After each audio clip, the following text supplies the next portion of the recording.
అందరికీ praise దలడండి. 1 year Bible completion అనే పవిత్ర ప్రయాణంలో నాతో కలిసి వస్తున్న అందరికీ సుస్వాగతం. ఈరోజు మన ప్రయాణంలో 144వ రోజైన మే 24వ తేదీ వాక్యాంశాలు యోబు గ్రంథము 35 నుంచి 39 అధ్యాయాలను ప్రార్థనాపూర్వకంగా మొదలు పెడదాం. మా ప్రియ పరలోకపు తండ్రి, మీ జీవవాక్యంతో మమ్మల్ని మరొకసారి మీ పాదాల చెంతకి తీసుకొచ్చారు. తండ్రి వందనాలు. వినగలిగే చెవి, గ్రహించగలిగే హృదయాన్ని మీరు మాకు అనుగ్రహించండి. తండ్రి, యోబుకిచ్చిన జ్ఞానాన్ని, యోబుకిచ్చిన విశ్వాసాన్ని మాకు అనుగ్రహించి మీ వాక్యాన్ని వినే శక్తి మాకు దయచేయమని ప్రభువు పేరిట ప్రార్థిస్తున్నాం తండ్రి. ఈ వాక్యాంశాలు నిజంగా మీ హృదయాన్ని స్పర్శించినట్లయితే కమెంట్ బాక్స్లో ఆమెను చెప్పడం మర్చిపోకండి. యోబు గ్రంథము 35వ అధ్యాయము.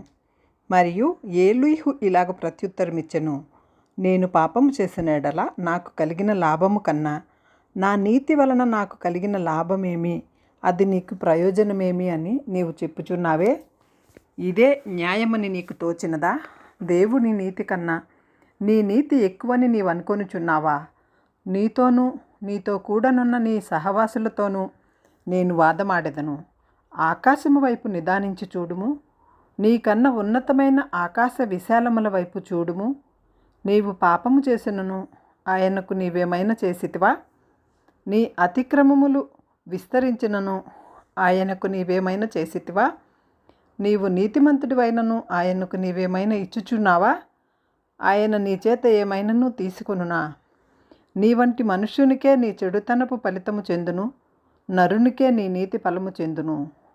అనేకులు బలాత్కారము చేయుట వలన జనులు కేకలు వేయుదురు. బలవంతుల భుజములమును భయపడి సహాయము కొరకు కేకలు వేయుదురు. అయితే రాత్రియందు కీర్తనలు పాడుటకు ప్రేరేపించుచు, భూజంతువుల కంటే మనము ఎక్కువ బుద్ధి నేర్చుచు, ఆకాశ పక్షుల కంటే మనము ఎక్కువ జ్ఞానము కలుగజేయుచు, నన్ను సృజించిన దేవుడు ఎక్కడనున్నాడని అనుకుని వారెవరునూ లేరు. కాగా వారు దుష్టులైన మనుషుల గర్వమును బట్టి మొరపెట్టుదురు గాని ఆయన ప్రత్యుత్తరం ఇచ్చుటలేదు. నిశ్చయముగా దేవుడు నిరర్ధకమైన మాటలు చెవినబెట్టడు, సర్వశక్తుడు వాటిని లక్ష్యపెట్టడు. అయినను చూడలేనని నీవు చెప్పినను వాద్యము ఆయన ఎదుటనేనున్నది. ఆయన నిమిత్తము నీవు కనిపెట్టవలెను. ఆయన కోపముతో దండింపకపోయినందునను, నిశ్చయముగా దురహంకారమును ఆయన గుర్తింపకపోయినందునను నిర్హేతుకముగా యోబు మాటలాడి ఉన్నాడు. తెలివి లేకయే మాటలను విస్తరింపచేసి ఉన్నాడు. యోబు గ్రంథము 36వ అధ్యాయము. మరియు ఏలీహు ఇంకను ఇట్లనెను, కొంతసేపు నన్ను ఓర్చుకొనుము, ఈ సంగతి నీకు తెలియజేసేదను. ఏలయనగా దేవుని పక్షముగా నేనింకను మాటలాడవలసి ఉన్నది. దూరము నుండి నేను జ్ఞానము తెచ్చుకొందును. నన్ను సృజించిన వానిని నీతిని ఆరోపించెదను. నా మాటలు ఏమాత్రమును అబద్ధములు కావు. పూర్ణ జ్ఞాని ఒకడు నీ ఎదుటనున్నాడు. ఆలోచించుము, దేవుడు బలవంతుడు, కానీ ఆయన ఎవరిని తిరస్కారము చేయడు. ఆయన వివేచన శక్తి బహుబలమైనది. భక్తిహీనుల ప్రాణమును ఆయన కాపాడడు. ఆయన దీనులకు న్యాయము జరిగించును, నీతిమంతులను ఆయన చూడకపోడు. సింహాసనము మీద కూర్చుండు రాజులతో ఆయన వారిని నిత్యమును కూర్చుండబెట్టును. వారు గనపరచబడుదురు. వారు సంకెళ్లతో కట్టబడిన ఎడల, బాధ పాశముల చేత పట్టబడిన ఎడలను, అప్పుడు వారు గర్వముగా ప్రవర్తించిరని ఆయన వారి వారి కార్యములను వారి వారి దోషములను వారికి తెలియజేయును. ఉపదేశము వినుటకై వారి చెవిని తెరువజేయును. పాపము విడిచి రండని ఆజ్ఞ ఇచ్చును. వారు ఆలకించి ఆయనను సేవించిన ఎడల తన దినములకు క్షేమముగాను తమ సంవత్సరములను సుఖముగాను వెళ్ళబుచ్చెదరు. వారు ఆలకింపని ఎడల వారు బాణము చేత కూలి నశించెదరు. జ్ఞానము లేక చనిపోయెదరు. అయినను లోపల హృదయపూర్వకమైన భక్తి లేని వారు క్రోధము నుంచుకొందురు. ఆయన వారిని బంధించినప్పుడు వారు మొరపెట్టరు. కావున వారు యవ్వనమందే మృతి పొందుదురు. వారు బ్రతుకు పురుషగాములు బ్రతుకు వంటిది. శ్రమపడు వారిని వారికి కలిగిన శ్రమ వలన ఆయన విడిపించును. బాధ వలన వారిని విధేయులుగా చేయును. అంతేకాక బాధలో నుండి ఆయన నిన్ను తప్పించును, ఇరుకులేని విశాల స్థలమునకు నిన్ను తోడుకొని పోవును, నీ ఆహారమును కొవ్వుతో నింపును, దుష్టుల తీర్పు నీలో పూర్తిగా కనబడుచున్నది, న్యాయ విమర్శయు తీర్పును కూడుకొని ఉన్నవి. నీకు క్రోధము పుట్టుచున్నది కనుక నీవు ఒకవేళ తిరస్కారము చేయదువేమో జాగ్రత్త పడుము. నీవు చేయవలసిన ప్రాయశ్చిత్తము గొప్పదని నీవు మోసపోయేదవేమో జాగ్రత్త పడుము. నీవు మొరపెట్టుటయు బల ప్రయత్నములు చేయుటయు బాధనందకుండా నన్ను తప్పించుదువా? జనులను తమ స్థలములలో నుండి కొట్టివేయు రాత్రి రావాలనని కోరుకొనకుము. జాగ్రత్త పడుము, చెడుతనము చేయకుండుము. దుర్గానుభవము కన్నా అది మంచిదని నీవు వాని కోరుకొని ఉన్నావు. ఆలోచించుము, దేవుడు శక్తిమంతుడై ఘనత వహించినవాడు. ఆయనను పోలిన బోధకులెవరు? ఆయనకు మార్గము నియమించిన వాడెవడు? నీవు దుర్మార్గపు పనులు చేయుచున్నావని ఆయనతో ఎవడు పలిక తెగింపును? మనుష్యులు కీర్తించిన ఆయన కార్యమును మహిమపరచుటకై నీవు జాగ్రత్త పడుము. మనుష్యులందరూ దాన్ని చూచెదరు, నరులు దూరమున నిలిచి దాన్ని చూచెదరు. ఆలోచించుము, దేవుడు మహోన్నతుడు మరియు ఆయనను ఎరుగము. ఆయన సంవత్సరములు సంఖ్య మితిలేనిది. ఆయన ఉదక బిందువులను పైనుండి కురిపించును, మంచుతో కూడిన వర్షము వలె అవి పడును, మేఘములు వాటిని కుమ్మరించును, మనుషుల మీదకి అవి సమృద్ధిగా దిగును. మేఘములు వ్యాపించు విధమును, ఆయన మందిరములో నుండి ఉరుములు వచ్చు విధమును ఎవడైనను గ్రహింపజాలునా? ఆయన తన చుట్టూ తన మెరుపును వ్యాపింపజేయును, సముద్రపు అడుగు భాగమును ఆయన కప్పును. నీటి వలన ఆయన ఆ ప్రజలకు తీర్పు తీర్చును. ఆయన ఆహారమును సమృద్ధిగా ఇచ్చువాడు. ఇరుపక్కలను ఆయన మెరుపులు మెరిపించును, గురికి తగలవలనని ఆయన దానికి ఆజ్ఞాపించును. ఆయన గర్జనము ఆయనను ప్రసిద్ధి చేయును, తాను వచ్చుచున్నాడని ఆయన పశువులకు తెలుపును. యోబు గ్రంథము 37వ అధ్యాయము. దీనిని బట్టి నా హృదయము వణుకుచున్నది, దాని స్థలములో నుండి అది కదిలింపబడుచున్నది. ఆయన స్వర గర్జనను వినుడి, ఆయన నోట నుండి బయలువెళ్ళు ధ్వనిని ఆలకించుడి. ఆకాశ వైశాల్యమంతటి క్రింద ఆయన దానిని వినిపించును, భూమ్యాంతముల వరకు తన మెరుపులను కనబడజేయును. దాని తరువాత ఉరుము ధ్వని పుట్టును. ఆయన తన గంభీరమైన స్వరముతో గర్జించును. ఆయన ధ్వని వినబడినప్పుడు ఆయన మెరుపును నిలిపివేయుడు. దేవుడు ఆశ్చర్యముగా ఉరుము ధ్వని చేయును, మనము గ్రహింపలేని గొప్ప కార్యములను ఆయన చేయును. నీవు భూమి మీద పడుమని హిమముతోనూ వర్షముతో మహావర్షముతోనూ ఆయన ఆజ్ఞ ఇచ్చుచున్నాడు. మనుష్యులందరూ ఆయన సృష్టి కార్యమును తెలుసుకొనున్నట్లు ప్రతి మనుష్యుడు చేతిని బిగించి ఆయన ముద్ర వేసి ఉన్నాడు. జంతువులు వాటి వాటి గుహలలో చొచ్చి వాటి బిలములలో వసించును. మరుగు స్థానములో నుండి తుఫాను వచ్చును, ఉత్తర దిక్కు నుండి చలి వచ్చును. దేవుని ఊపిరి వలన మంచు పుట్టును, జలముల పైభాగమంతయు గట్టిపడును. మరియు ఆయన దట్టమైన మేఘమును జలముతో నింపును, తన మెరుపుగల మేఘమును వ్యాపింపజేయును. ఆయన వలన నడిపింపబడినవై నరులకు నివాసయోగ్యమైన భూగోళముల మీద మెరుపులను మేఘములను సంచారము చేయును. ఆయన వాటికి ఆజ్ఞాపించినది యావత్తును అవి నెరవేర్చును. శిక్ష కొరకే గాని తన భూలోకము కొరకే గాని కృప చేయుటకే గాని ఆయన ఆజ్ఞాపించిన దానిని అవి నెరవేర్చును. యోబు ఈ మాట ఆలకించుము, ఊరకుండి దేవుని అద్భుత క్రియలను ఆలోచించుము. దేవుడు తన మేఘపు మెరుపు ప్రకాశింపవలనని ఎట్లు తీర్మానము చేయునో నీకు తెలియనా? మేఘములను తేలజేయుటయు పరిపూర్ణ జ్ఞానము గలవాని మహాకార్యములను నీకు తెలియనా? దక్షిణపు గాలి వీచుట చేత ఉబ్బవేయునప్పుడు నీ వస్త్రములెట్లు వెచ్చబడినది నీకు తెలియనా? పోతపోసిన అద్దమంత దట్టమైనదగు ఆకాశమును ఆయన వ్యాపింపజేసినట్లు నీవు వ్యాపింపజేయగలవా? మేము ఆయనతో ఏమి పలకవలెనో అది మాకు తెలుపుము. చీకటి కలిగినందున మాకేమి తోచక ఉన్నది? నేను పలుకుదునని ఎవడైనా ఆయనతో చెప్పదగునా? ఒకడు తాను నిర్మూలము కావలెనని కోరునా? ఉన్నతమైన మేఘములలో ప్రకాశించు ఎండ ఇప్పుడు కనబడకపోయినను గాలి మేఘములను పోగొట్టి దాన్ని తేటగా కనబరుచును. ఉత్తర దిక్కున సువర్ణ ప్రకాశము పుట్టును. దేవుడు భీకరమైన మహిమను ధరించుకొని ఉన్నాడు. సర్వశక్తుడగు దేవుడు మహత్యము గలవాడు. ఆయన మనకు అగోచరుడు. న్యాయమును నీతిని ఆయన ఏమాత్రమును చెరుపడు. అందువలన నరులు ఆయన యందు భయభక్తులు కలిగి ఉందురు. తాము జ్ఞానులమనుకుని వారిని ఆయన ఏమాత్రమును లక్ష్యపెట్టడు. యోబు గ్రంథము 38వ అధ్యాయము. అప్పుడు యెహోవా సుడిగాలిలో నుండి ఇలాగున యోబునకు ప్రత్యుత్తరమిచ్చెను. జ్ఞానము లేని మాటలు చెప్పి ఆలోచనను చెరుపుచున్న వీడెవడు? పౌరుషము తెచ్చుకొని నీ నడుము బిగించుకొనుము. నేను నీకు ప్రశ్న వేయుదును, నీవు దానికి నాకు తెలియజెప్పుము. నేను భూమికి పునాదులు వేసినప్పుడు నీవెక్కడ నుంటివి? నీకు వివేకము కలిగి ఉన్న ఎడల చెప్పుము. నీకు తెలిసిన ఎడల దానికి పరిమాణమును నియమించిన వాడెవడో చెప్పుము.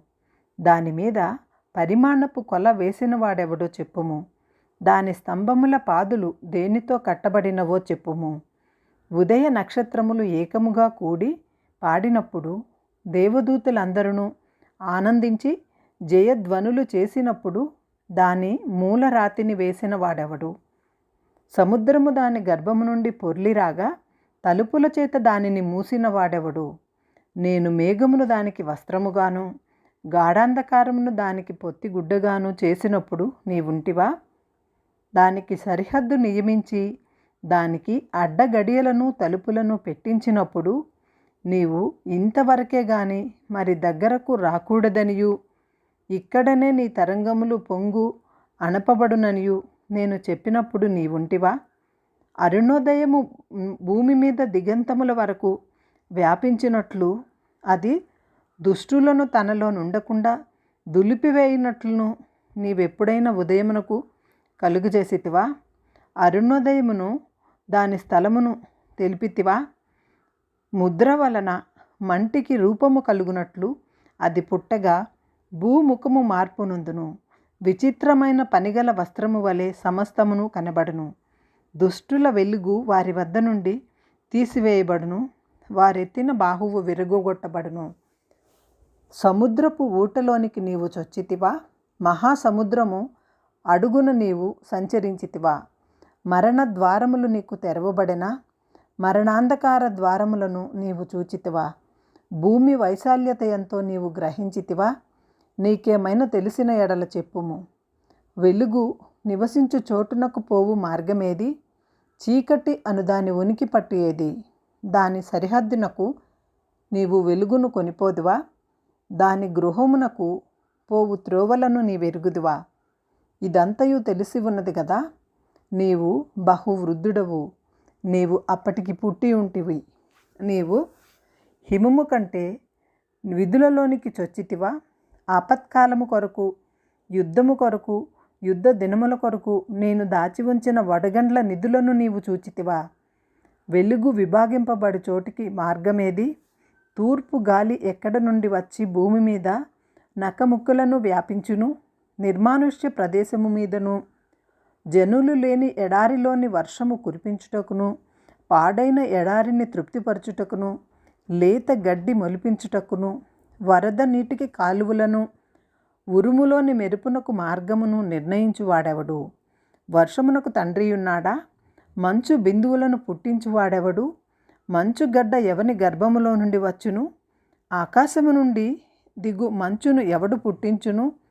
జలముల రాతి వలె గడ్డకట్టును, అగాధ జలముల ముఖము గడ్డపరచబడును. కృతికా నక్షత్రమును నీవు బంధింపగలవా? మృగశీర్షకు కట్లను విప్పగలవా? వాటి వాటి కాలములలో నక్షత్ర రాసులను వచ్చునట్లు చేయగలవా? సప్తర్షి నక్షత్రమును వాటి ఉప నక్షత్రములను నీవు నడిపించగలవా? ఆకాశ మండలపు కట్టడను నీవెరుగుదువా? దానికి భూమి మీద గల ప్రభుత్వమును నీవు స్థాపింపగలవా? జలరాశులు నిన్ను కప్పినట్లు మేఘములకు నీవు ఆజ్ఞ ఇయ్యగలవా? మెరుపులు బయలు వెళ్ళి చిత్తము ఉన్నామని నీతో చెప్పినట్లు నీవు వాటిని బయటకు రప్పించగలవా? అంతరింద్రియములలో జ్ఞానముంచిన వాడెవడు? హృదయమునకు తెలివినిచ్చిన వాడెవడు? జ్ఞానము చేత మేఘములను వివరింపగలవాడెవడు? ధూళి బురదయై పారినట్లును మంటి పెడ్డలు ఒకదానినొకటి అంటుకొనున్నట్లును ఆకాశపు కలశములలోని వర్షమును కుమ్మరించు వాడెవడు? ఆడు సింహము నిమిత్తము నీవు ఎరగా వేటాడెదవా? సింహపు పిల్లలు తమ తమ గుహలలో పండుకొనినప్పుడు, తమ గుహలలో పొంచి ఉండినప్పుడు నీవు వాటి ఆకలి తీర్చెదవా? తిండి లేక తిరుగులాడుచు కాకి పిల్లలు దేవునికి మొరపెట్టినప్పుడు కాకికి ఆహారము సిద్ధపరచు వాడెవడు? యోబు గ్రంథము 39వ అధ్యాయము. అడవిలోని కొండమేకలు ఈను కాలము నీకు తెలియనా? లేళ్ళు పిల్లలు వేయు కాలము గ్రహింపగలవా? అవి మోయు మాసములను నీవు లెక్క పెట్టగలవా? అవి ఈను కాలము ఎరుగుదువా? అవి వంగి తన పిల్లలను కనును, తమ పిల్లలను వేయును. వాటి పిల్లలు పుష్టి కలిగి ఎడారిలో పెరుగును. అవి తల్లులను విడిచిపోయి వాటి వద్దకు తిరిగి రావు. అడవి గాడిదను స్వేచ్ఛగా పోనిచ్చిన వాడెవడు? అడవి గాడిద కట్లను విప్పిన వాడెవడు?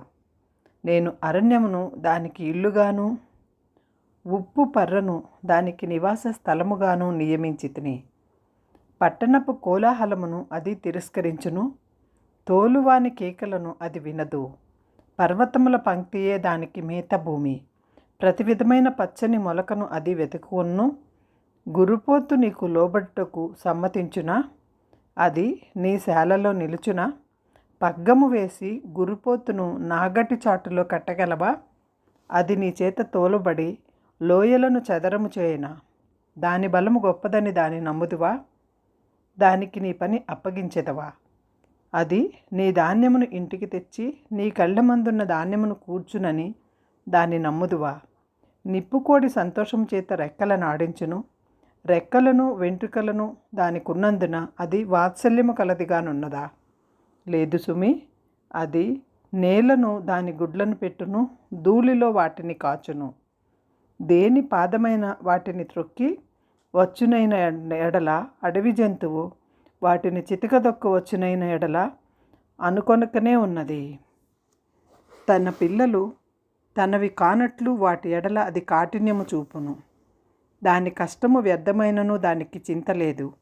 దేవుడు దానిని తెలివిలేని దానిగా చేసెను. ఆయన దానికి వివేచనా శక్తిని అనుగ్రహించి ఉండలేదు. అది లేచినప్పుడు గుర్రమును దాని రౌతును తిరస్కరించును. గుర్రమునకు నీవు బలమునిచ్చితివా? జూలు వెంట్రుకలలో దాని మెడను కప్పితివా? మిడత వలె అది గంతులు వేయినట్లు చేయుదువా? దాని నాసికారంధ్ర ధ్వని భీకరము. మైదానములో అది కాలు దువ్వి తన బలమును బట్టి సంతోషించును. అది ఆయుధదారులను ఎదుర్కొనబోవును. అది భయము పుట్టించి దానిని వెక్కిరించి భీతి నొందకుండును. ఖడ్గమును చూచి వెనుకకు తిరగదు. అంబుల పొదియు తళతళలాడు ఈటెలను బల్లెమును దానిమీద గలగలలాడింపబడినప్పుడు ఉద్దండ కోపముతో అది బహుగా పరుగులెత్తును. అది బాకానాదము విని ఊరకుండదు. బాకానాదము వినబడినప్పుడల్లా అది ఆహా ఆహా అనుకుని దూరము నుండి యుద్ధ వాసన తెలుసుకొనును. సేనాధిపతుల ఆర్భాటమును యుద్ధ ఘోషను వినును. డేగ నీ జ్ఞానము చేతనే ఎరుగునా? అది నీ ఆజ్ఞ వలననే తన రెక్కలు దక్షిణ దిక్కునకు చాచునా? పక్షిరాజు నీ ఆజ్ఞకు లోబడి ఆకాశ వీధికెక్కునా? తన గూడు ఎత్తైన చోటునే కట్టుకొనునా? అది రాతి కొండ మీద నివసించును. కొండ పేటు మీదను ఎవరునూ ఎక్కజాలని ఎత్తు చోటను గూడు కట్టుకొను. అక్కడ నుండి అది ఎరను వెతుకును. దాని కన్నులు దానిని దూరము నుండి కనిపెట్టును. దాని పిల్లలు రక్తము పీల్చును.